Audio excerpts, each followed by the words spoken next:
বিমান থেকে গাজায় 4 টন সহায়তা সরঞ্জাম ফেলল আমেরিকা।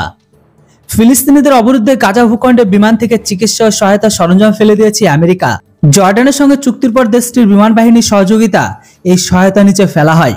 এখনকার পাওয়া খবর অনুসারে ইসরায়েল ও জঙ্গি হামাসের মধ্যে যুদ্ধ শুরু হওয়ার পর প্রথমবারের মতো গাজায় বিমান থেকে সহায়তা ফেলেছে আমেরিকা।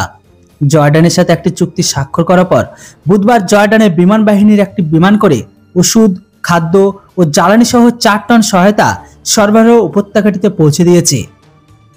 আমেরিকা এখনো পর্যন্ত শুধুমাত্র স্থল ও সমুদ্রপথে গাজায় সাহায্য পাঠিয়েছে, কিন্তু প্রায় 5 মাস যুদ্ধের পর ধ্বংসস্তূপে পরিণত হওয়ায় উত্তর গাজায় পৌঁছানো প্রায় অসম্ভব। আর এই কারণে ওই অঞ্চলে বিমান থেকে সহায়তা ফেলেছে দেশটি। তবে এখনকার খবর অনুসারে জানা যাচ্ছে এই সিদ্ধান্তটি সহজভাবে নেওয়া হয়নি। তাদের সদস্যরা ব্যাপক ভিড়, বন্দুকযুদ্ধ এমনকি লুটপাটের সম্মুখীন হয়েছে।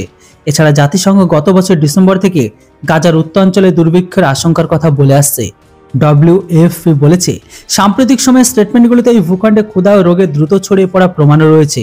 ইসরায়েলি সামরিক বাহিনী গত বছরের অক্টোবরে স্থল আক্রমণের শুরুতে 11 লাখ ফিলিস্তিনি বেসামরিক নাগরিক উত্তরাঞ্চল ওয়াদি গাজার সমস্ত এলাকা থেকে সরে গিয়ে দক্ষিণে আশ্রয় নেওয়ার নির্দেশ দেয়।